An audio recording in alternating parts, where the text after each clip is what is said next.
지난 시간에 우리가 고린도전서 말씀을 보았을 때 하나님을 예배하는 성도, 그 성도는 하나님이 거하시는 집이 되고 그 집을 건축하는 성전의 재료가 되어지는 이들이 바로 성도들이었다라는 말씀을 보았습니다. 그리고 마지막 날에 하나님께서 불러서 심판을 하시고 시험을 하시는데 그 시험 속에 남아있는 것이 있고 다 불타 사라지는 것이 있다 그랬죠. 남아있는 것은 예수 그리스도 터 위에 세워진 주님의 은혜와 하나님의 말씀으로 이루어진 것들만 남아있고 인간의 행위나 나의 열심으로 내가 자랑으로 여길 만한 그 모든 것들은 다 불타 사라지고 만다라고 성경이 우리에게 교훈했습니다. 고린도전서 1장 29절에 이는 아무 육체도 하나님 앞에서 자랑하지 못하게 하려 하심이라 그랬습니다. 하나님 앞에서 어느 누구도 예수 그리스도 그 은혜와 하나님 행하신 그 능력 외에 나의 열심과 나의 노력으로 만든 것들로 주님 앞에 자랑하려 하는 것, 주님이 기뻐하시는 것이 아니다 그랬습니다. 그래서 구원받은 성도와 교회는 오직 하나님만을 자랑하고 그 주님의 은혜 위에 세워져 가는 믿음의 모습을 주님이 보기를 기뻐하셨음을 기억하십시다. 오늘은 같은 동일한 맥락 가운데 사도 바울은 고린도 교회 성도들에게 하나님의 성전이 무엇인지에 대해서 언지를 전하는 걸 보게 됩니다. 23절에 보니까 너희는 그리스도의 것이요 그리스도는 하나님의 것이니라 그렇게 말씀합니다. 너희 소위 고린도 교회 성도, 고린도 교회 성도들아 너희는 주인이 하나님이시다. 그리고 너희는 하나님의 소유고 너희는 하나님의 백성임을 기억하라 권하는 것을 보게 되죠. 그래서 오늘은 하나님의 성전이 곧 성도라고 하는 사도 바울이 가르치는 이 진리가 어떠함을 말씀을 통해 확인하는 시간 갖도록 하겠습니다. 읽었던 본문에 16절, 17절에 이런 말씀이 있죠. 너희는 너희가 하나님의 성전인 것과 하나님의 성령이 너희 안에 계시는 것을 알지 못하느냐. 누구든지 하나님의 성전을 더럽히면 하나님이 그 사람을 멸하시리라. 하나님의 성전은 거룩하니 너희도 그러하니라 그랬습니다. 자, 여기 보니까 성도가 곧 하나님의 성전이다 그렇게 말씀을 해요. 여러분 우리가 알고 있는 것은 하나님이 거하시는 집, 하나님이 거하시는 장소, 그것이 곧 성전이다 우리 그렇게 알고 있죠. 여러분 하나님은 거룩하신 분이세요. 그러면 그 거룩하신 주님이 거하시는 그 집도 당연히 어떻게 해야 될까요? 거룩해야 되겠죠. 그래서 성전은 당연히 거룩해야 되는데 그런데 그 성전을 더럽히게 되어지면 어떻게 된다고 말씀했는가? 그 사람을 멸하시리라 17절에 분명히 말씀하고 있어요. 거룩하신 하나님이 거하시는 그 성전을 더럽히는 자, 그 더럽히는 자를 하나님이 반드시 멸한다, 심판하신다 그렇게 준엄하게 말씀하는 걸 보게 돼요. 그래서 오늘 본문에 우리는 두 가지를 반드시 알아야 되는데 성도가 성전이라고 하는 그 의미가 어떤 의미인가? 또 하나 성전을 더럽히는 것은 그럼 또 어떤 것인가? 이 두 가지를 우리가 유념해야 될 필요가 있죠. 자, 그러면 여러분 성전, 그 성전이 곧 하나님을 예배하는 성도라고 그랬어요. 그래서 성도가 곧 하나님의 성전이라는 사실을 기억하시고 그러면 성전을 더럽힌다라고 하는 그 의미가 어떤 것인가 볼까요? 예를 들어서 내가 술을 먹는다, 내가 담배를 핀다, 내가 마약을 한다, 혹은 세상의 윤리 도덕에서 금지하고 있는 것들을 내가 함으로 그런 가운데 끊어내지 못하고 내가 신앙생활을 하는 거. 그래서 윤리 도덕 항목 가운데 세세한 몇 가지 항목을 내가 거기에 위배되어지는 신앙의 행동을 하고 살아간다. 소위 그것이 하나님의 성전을 더럽히는 것이라 말할 수가 있을까? 여러분, 성도가 하나님의 성전이라고 그랬어요. 그 성도는 교회를 지칭하죠. 교회는 에클레시아라고 헬라 말로 그렇게 표현합니다. 불러내어 모임을 형성하고 있는 사람들. 그러면 성도, 에클레시아라고 하는 그 교회 같은 의미라 볼 수 있는데 그 에클레시아라고 불리는 성도 불러냈다는 거예요. 어디서부터 불러냈을까요? 세상으로부터 불러냈다는 거예요. 세상에서 불러내서 하나님의 성도로 하나님의 교회로 만든 그 공동체가 하나님의 성전이요 하나님의 교회다라고 말씀합니다. 그러기에 하나님의 성전을 더럽히는 그 주체, 그 성격은 다름 아닌 세상을 뜻합니다. 기억하시길 바라요. 하나님의 성전을 더럽히는 것은 세상의 문화, 세상의 사고방식, 세상의 어떤 모습들이 교회 안에 스며들고 교회 안에서 세상의 방식들이, 가치관들이 교회 안에서 서물서물 일어나는 그 모습들, 그 행위들, 그것을 소위 사도 바울은 하나님의 성전을 더럽히는 것이다 라고 말씀을 합니다. 여러분, 출애굽 당시에 하나님이 모세를 통해서 유월절을 지키라 명했고 무교절을 지키라 명했단 말이죠. 그 무교절에 먹어야 되는 빵이 어떤 빵이었던가요? 누룩이 있는 그런 빵이었죠? 아니죠. 누룩이 없는 빵, 무교병이죠.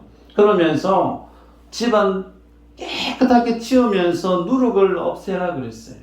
그러면 무교절을 명하시면서 집안에 누룩이 있지 않게 청결하게 대청소를 하라고 말씀하셨던 그 의도가 뭐냐면 그 누룩은 소위 세상을 뜻하는 것이란 말이에요.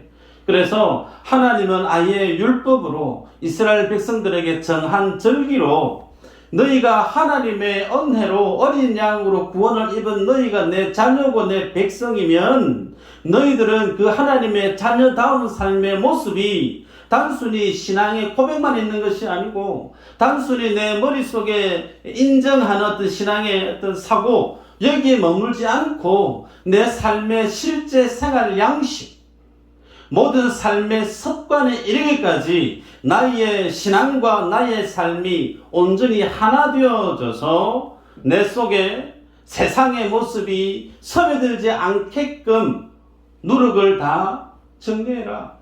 그래서 무교절에는 무교병을 먹고 누룩을 다 씻어낼 것을 명했던 사실을 여러분은 잘 아실 겁니다. 그래서 사도 바울은 고린도 교회가 하나님의 성전인데 그 하나님의 성전된 고린도 교회 성도들이 세상에서 이제 불러내서 하나님의 성전으로 하나님의 교회로 불러놓았는데 그 하나님의 불러놓임을 받은 교회 안에서 세상의 모습이 드러났다는 거예요. 그래서 하나님의 예배, 성전을 더럽히는 그 모습을 강하게 질타하고 있죠. 그럼 오늘 읽었던 본문에서 고린도 교회 성도들이 하나님께 대해서 성전을 더럽혔다라고 하는 그 내용이 어떤 것인가 확인해 볼까요? 18절, 19절이죠. 한번 읽어 보십시다. 시작.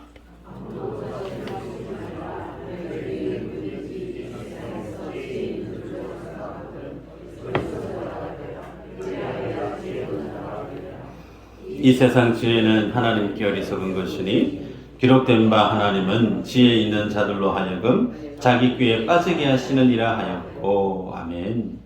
자, 보니까 아무도 자신을 속이지 마라 그렇게 명합니다. 속이지 마라.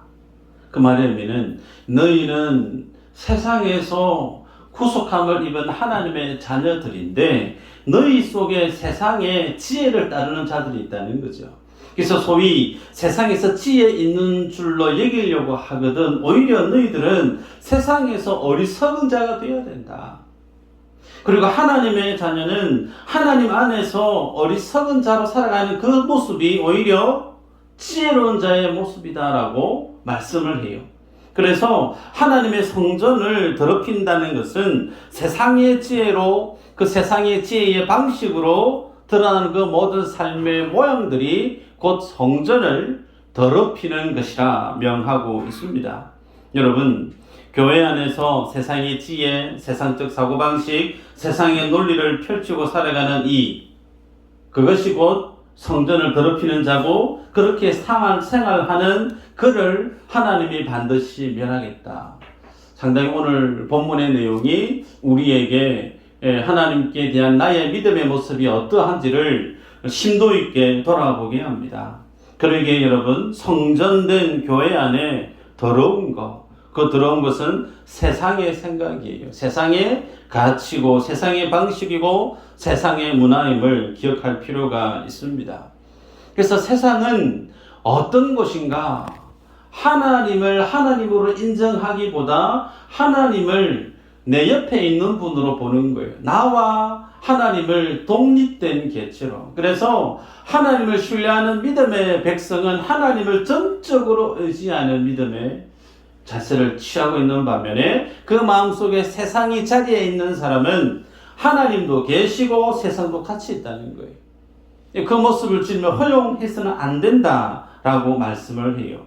그래서 교회 문턱을 넘어서서 나 이제 예수님 믿는 하나님의 자녀로 살아야지라고 한다면 포기해야 될 것이 뭐냐면 이제부터 나는 하나님을 신뢰하는 말씀과 은혜의 다스림, 성령의 다스림 안에 내가 믿음의 삶을 살기를 작정하셔야 되는데 그 모습은 나는 더는 세상의 사고방식, 세상의 가치 기준으로 나는 세상을 살지 않겠노라. 이 믿음의 고백이 같이 우리들 안에 있어야 됨을 뜻합니다. 그래서 우리가 지난 시간에 보았죠. 예수 그리스도 터 위에 세워지는 주님의 집이 곧 교회라고 해요. 하나님의 집이라 그랬습니다. 그래서 예수 그리스도 터 위에 세워지는 그 모든 결과물들은 예수 그리스도와 무관한 그 모든 것들은 다 태워져 없어져 버리고 오직 예수 그리스도 십자가의 은혜와 하나님의 말씀에 의해서 만들어진 것들만 주님이 인정하신다. 그렇게 말씀을 하셨단 말이죠. 여러분, 그러기에 우리가 교회 안에서 하나님의 말씀과 그 주님의 은혜에 의해서 드러나는 그 모든 신앙의 행위가 아닌 소위 하나님의 일을 하면서 그 속에 나의 자랑, 나의 어떤 자존심, 나의 어떤 명성을 드러내기를 기뻐한다라고 하면 여러분, 그것은 그 속에 무엇이 함께 있는 것으로 여겨야 되느냐? 세상이 내 안에 함께 있다라고 하는 것에 대한 반증이라는 거예요. 예를 들어 볼까요? 빈센트 반 고흐 작가가 있습니다. 1896년에 돌아가셨지만 그분이 그려놓은 모든 그림이 유명한 그림으로 있지 않습니까? 저는 그림도 잘 모르지만 빈센트 반 고흐 그림에 너무 심취해서 전시관에 가서 그림을 보다가 내가 볼 때 좀 뭔가 부족한 것 같아요. 그래서 그림으로 사인펜으로 여기에 새를 한 마리 그려놓으면 더 좋겠다. 여기에 꽃을 하나 좀 그려놓으면 좋겠다 싶어서 꽃을 그렸다 치십시다.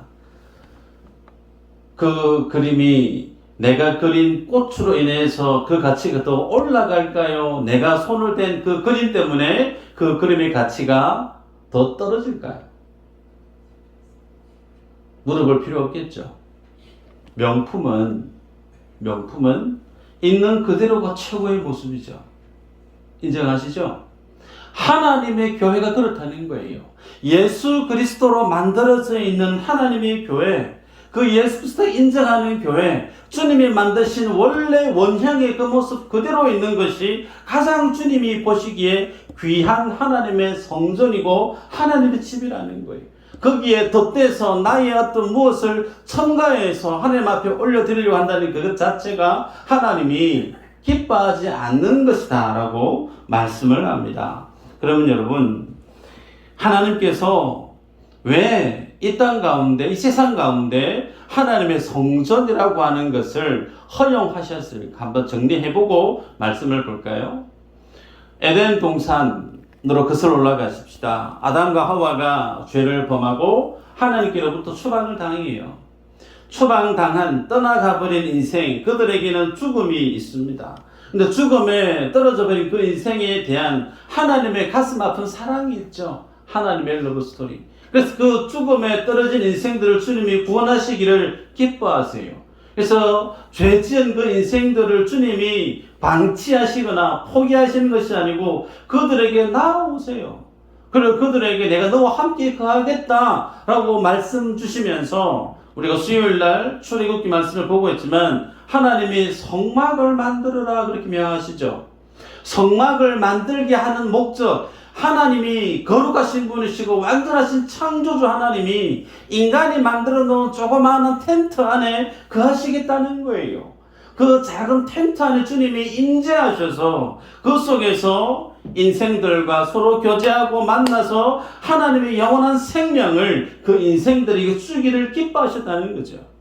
그래서 그 성막은 이후로 무엇으로? 성전으로 확대되어진단 말이에요. 그래서 유대인들에게 있어서 성전은 하나님을 대면하고 하나님께로부터 나의 죄를 사함을 받고 하나님께로부터 생명을 얻게 되어지는 유일한 원리이자 기구가 성전이었다는 거예요. 그런데 그렇게 절대시역이었던 그 성전에 대해서 예수님이 인정하지 않았습니다. 예수님이 공생의 3년의 삶을 사실 때 성전을 소위 정화운동을 2번 하셨어요. 들어가자마자 환전하는 사람들 상을 뒤엎어버립니다. 그죠? 그리고 장사치들 다 쫓아냅니다. 그러면서 주님 하시는 말씀이 이 성전 허물어 봐라. 무려 46년 동안 헤롯이 만들었던 어리어리한 성전인데 허물어 봐라. 내가 3일 만에 다시 일으킬 것이다. 그러면서 그 하나님의 성전을 달리 장사 소굴로 만들어버렸던 유대인들에 대해서 너희는 내 집은 만민이 기도하는 집인데 너희들은 내 집을 강도의 굴혈로 만들어버렸다. 이 사실에 대해서 요한복음 2장 21절은 이렇게 기록합니다. 예수는 성전된 자기 육체를 가리켜 말씀하신 것이라. 뭐라고요? 성전된 자기 육체. 성전이 뭐라고요? 예수 그리스도세요. 히브리서에서 우리가 지난 시간에 봤죠. 휘장이 있습니다. 성전 안에 그 휘장. 주님이 십자가 지시고 돌아가실 때 그 휘장이 위에서부터 아래로 쫙 찢어져 버렸죠. 그 휘장이 찢어진 것을 두고 히브리 기자는 예수 그리스도의 육체가 찢겨진 것으로 그렇게 해석을 했단 말이에요.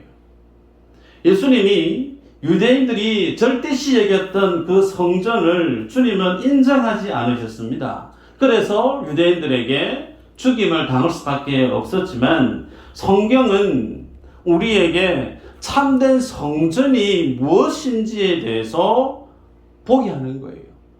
여러분, 구약에서의 성전은 신약이 오실 예수 그리스도로 완성될 하나님의 성전에 대한 모형이에요. 모형. 새로운 집을 들어가기 전에 모델하우스가 있어요. 그 모델하우스가 너무 좋아서 거기에서 영원토록 사는 분이 있나요? 없죠. 그거는 샘플이에요. 그 샘플은 샘플로 기능이 다 하고 나면 허물어 버립니다.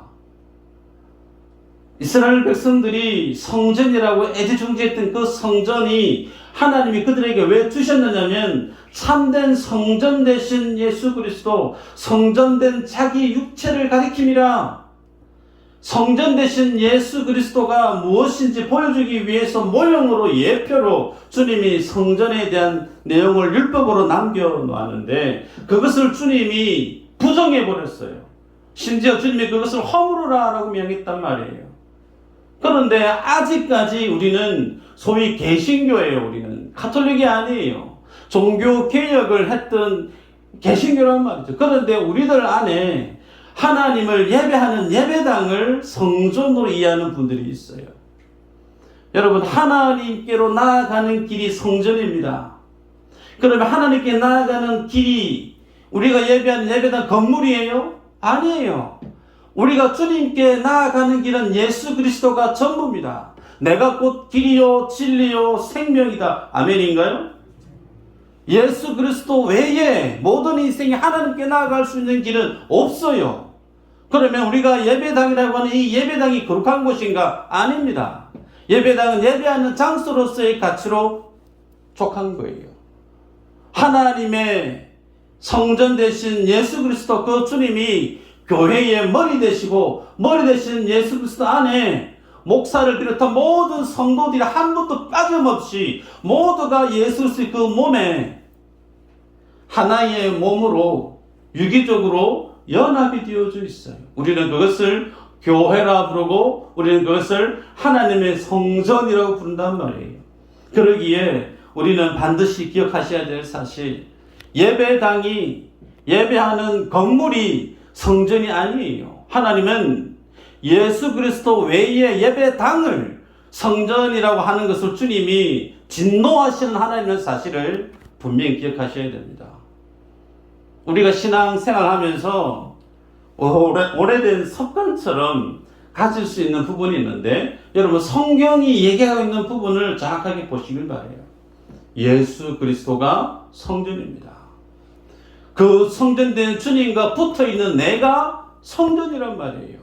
내가 거룩한 거예요. 내가 있어서 이 공간이 거룩한 거예요. 이 공간이 거룩한 것이 아니고. 그러게 여러분, 성전 되신 예수 그리스도, 나도 없고 주님 안에 예수 그리스도의 머리에 붙어있는 지체이기 때문에 내 삶이 곧 하나님의 성전임을 기억하고 세상의 지혜를 따르지 않고 하나님의 다스림을, 하나님의 말씀의 은혜에 의한 다스림을 순종하고 살아가는 그가 세상을 거스르며 성전을 거룩하게 지켜가는 믿음의 모습이라는 거예요. 말씀 하나 읽어볼까요? 요한일서 2장 15절에서 17절 한번 읽어보십시다. 시작.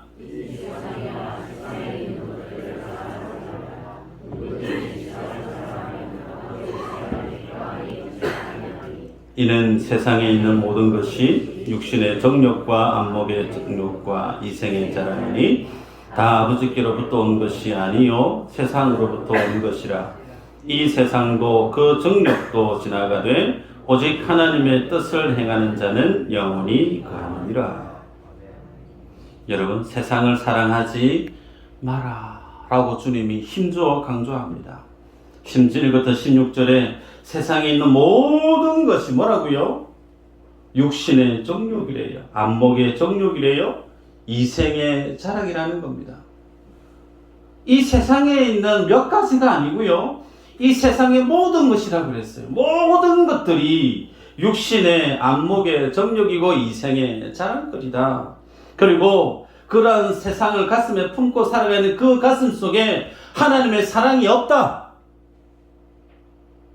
하나님의 사랑이 없다라고 하는 것은 그 사람에게 구원과 관련이 없다는 거예요.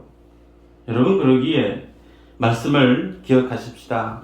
사도 바울은 성전을 더럽히지 않게 하기 위해서 고린도 교회 성도들에게 세상의 지혜의 모습으로 살아가는 그 모습들 앞에, 야, 너희들은 오히려 하나님 앞에서 미련하게 살아가는 자가 되어야 된다라고 교훈합니다. 세상의 방식, 세상의 가치로 사는 것이 아니고 하나님의 다스림에 기독교의 소위 십자가의 정신으로 살아야 된다는 거예요. 그러면 여러분이 한번 여쭤볼까요? 내가 세상을 살아가는 삶의 실제 모습은 십자가의 원리로, 십자가의 도로 내가 그렇게 세상을 살아가고 있는가? 마태복음 5장 38절의 4절인데요. 제가 읽어드릴게요. 또 눈은 눈으로 이는 이로 갚으라 하였다는 것은 너희가 들었으나 나는 너희에게 이르노니 악한 자를 대적하지 말라. 누구든지 내 오른뺨을 치거든 왼편도 돌려대며 또 너를 고발하여 속옷을 가지고자 하는 자에게 겉옷까지도 가지게 하며 또 누구든지 너로 억지로 오리를 가게 하거든 그 사람과 심리를 동행하고 내게 구하는 자에게 주며 내게 꾸고자 하는 자에게 거절하지 말라. 또 내 이웃을 사랑하고 내 원수를 미워하라 했다는 것은 너희가 들었으나 나는 너희에게 이르노니 너희 원수를 사랑하며 너희를 박해하는 자를 위하여 기도하라. 소위 예수님의 산상수훈의 말씀이죠. 다 아시는 말씀인 줄 압니다. 예수님의 말씀, 야, 그렇게 살아야지. 근데 그렇게 살다가 내가 과연 그렇게 살아갈 수 있을까? 오른뺨 맞으면 왼뺨을 돌려드려요. 오리 가져가면 심리를 가져야 된다는 거예요. 속옷 달라고 하면 그것까지 다 줘야 된다는 거예요. 돈 좀 구워줄래? 그러면 구워주라는 거예요. 구워주는 걸 너무 아예 그냥 주라는 겁니다. 여러분, 이런 어떤 삶을 살아가는 인생, 세상에서는 좋은 먹잇감이에요. 세상에서는 참 호구처럼 보이기 딱 좋은 삶의 모습이에요. 정말 착하고 정직하고 있는 것 없는 것 전부 다 다른 사람에게 퍼주기를 절개하고 나는 주님의 말씀에 의해서 살아가는 것처럼 보이나 세상은 그런 어떤 착한 사람, 정직한 사람, 사랑하는 그 사람을 이용하는 것처럼 보이는 세상 속에 우리 안에는 반감이 자리할 수 있어요. 아무리 그래도 내가 어떻게 이 모습 이대로 살아갈 수가 있을까? 멀쩡히 눈을 뜨고 세상을 살아갈 때 코를 베이는 시대, 우리가 지금 살아가는 이 시대인데 어떻게 내가 예수님 하신 이 말씀대로 살아갈 수 있을까? 그래서 세상 사람들은 교회 다니는 성도들을 좋아하지 않습니다. 왜 좋아하지 않을까요? 말은 청산유수예요.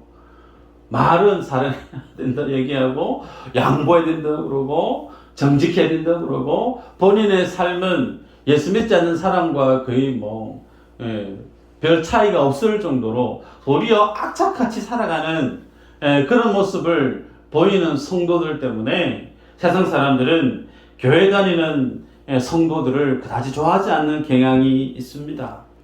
여러분, 하나님이 말씀하고 있는 이 말씀대로 살지 않으면서 도리어 세상 사람들이 살아가는 그 삶의 양식대로 살아가는 사람, 그 사람 속에 하나님의 복에 대한 이해가 뭘까요? 하나님에 대한 복, 소위 걱정거리 없는 인생이에요. 생활이 풍족한 삶을 사는 인생이에요. 그러면 하나님의 복을 받았다라고 여깁니다.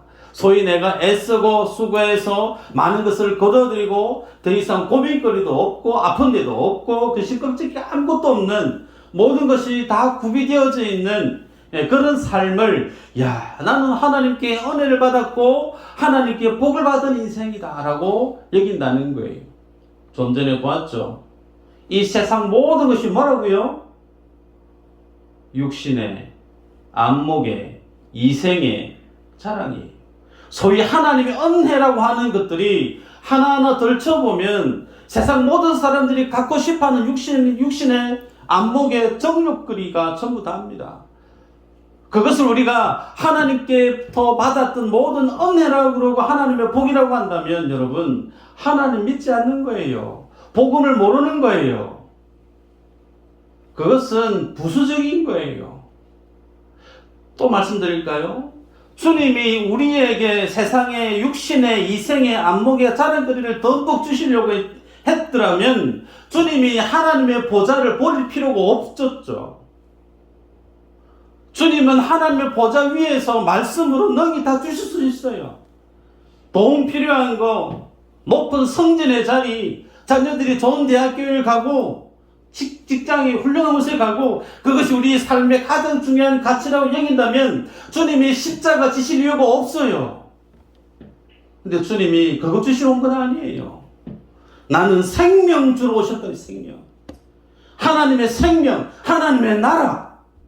이것이 복이고 이것이 주님이 우리에게 주고자 하는 전부란 말이에요. 그런데 우리 안에는 하나님의 생명에 대해서 별 관심이 없어요. 하나님의 영원한 천국에 대해서 별 관심이 없어요.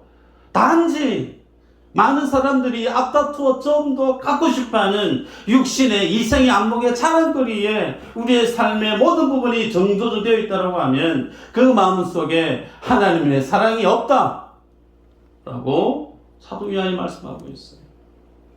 그러게 여러분, 주님 앞에 내가 어떤 삶을 살아야 되는가?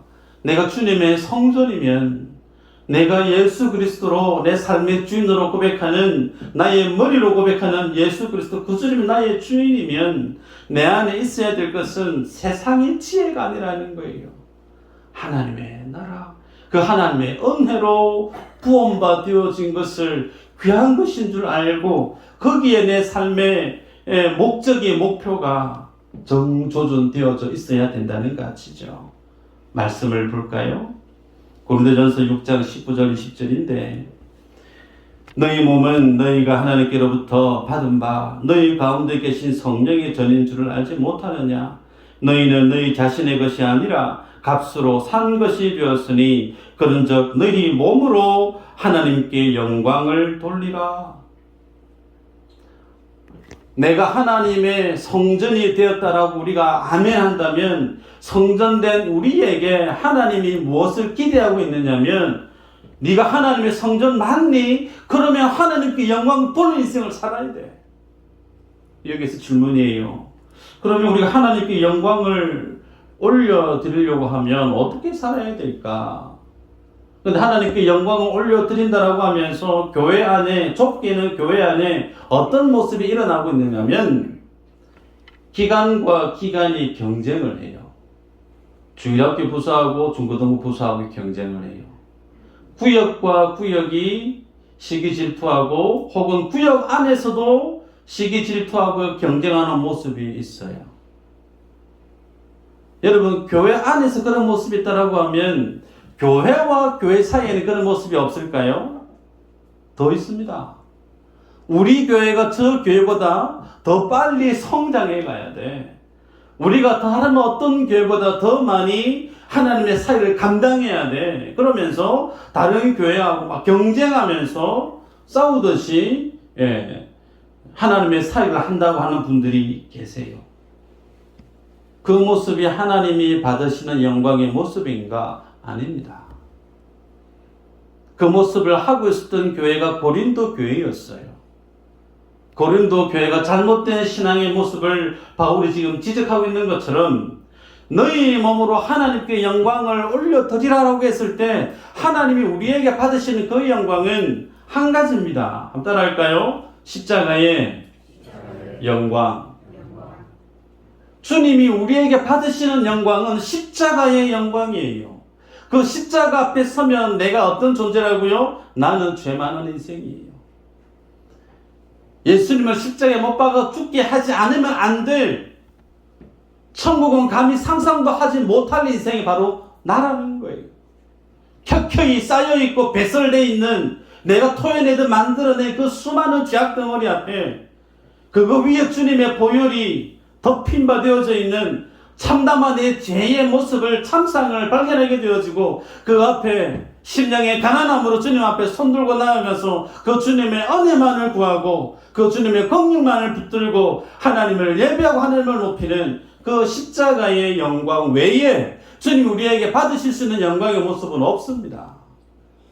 하나님이 부족한 게 있을까요? 없어요. 돌들로도 주님은 찬양 받을 수 있는 분이세요. 주님 우리에게 원하시는 영광은 십자가의 영광입니다.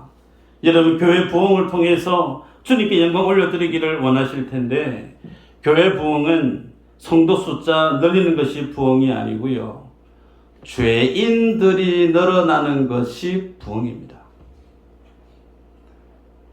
이전에는 내가 내 죄를 몰랐는데 진리의 말씀을 보게 되고 하나님을 인격적으로 더 깊이 알아가게 되어지니까 내가 어떤 죄인인지를 가슴 깊이 알게 되어져서 날마다 주 앞에 나올 때 회개의 눈물이 마르지 않는 인생. 그래서 여기도 훌쩍훌쩍 저기도 훌쩍훌쩍 예배 때마다 주님 앞에 눈물 짓는 회개하는 모습이 돌풀처럼 일어나는 그 교회가 어떤 교회예요? 부흥해 가는 교회입니다. 교회의 능력이 뭘까요? 교회에 재정이 막 넘쳐나서 많은 사역을 할 수 있는, 전도도 많이 하고 지역도 많이 섬기고 선교도 많이 하고, 여러분 그런 모습이 교회의 능력으로 여기기가 쉬운데 그것보다 본질적인 교회의 능력은 주님 앞에 서 있는 내 자신의 모습을 부인해 가는 거예요. 부인해 가는 그 모습이 횟수가 많으면 많을수록 그 모습이 교회 안에 능력으로 자리해 가는 모습임을 기억하시기를 바랍니다. 말씀을 맺는데 여러분, 예수 그리스도가 자신의 자랑이 되는, 예수 그리스도만이 나의 자랑이 되는 그 삶을 사는 자를 주님은 하나님께 영광 올려드리는 자라 말씀하고 있고, 오늘 본문에 하나님의 성전을 더럽히는 자는 하나님이 반드시 멸한다. 두 가지로 나눠지죠. 하나님께 영광을 올려드리는 성도가 있고 하나님께 심판받아 멸망하는 성도가 있어요. 교회 안에. 교회 밖에 있는 사람이 아니 교회 안에 있는 사람을 지칭하고 있죠. 교회 안에 세상의 방식으로 세상의 가치로 교회 안에서 앞다투어 경쟁하고 시기하고 그 속에 나의 자랑을 첨가하려고 하는 그 모든 행위 주님은 기뻐하지 않는다 말씀하고 있습니다. 바라기는 세상의 지혜로 살기보다 하나님의 은혜로 사시는 분들 되시기를 축복합니다.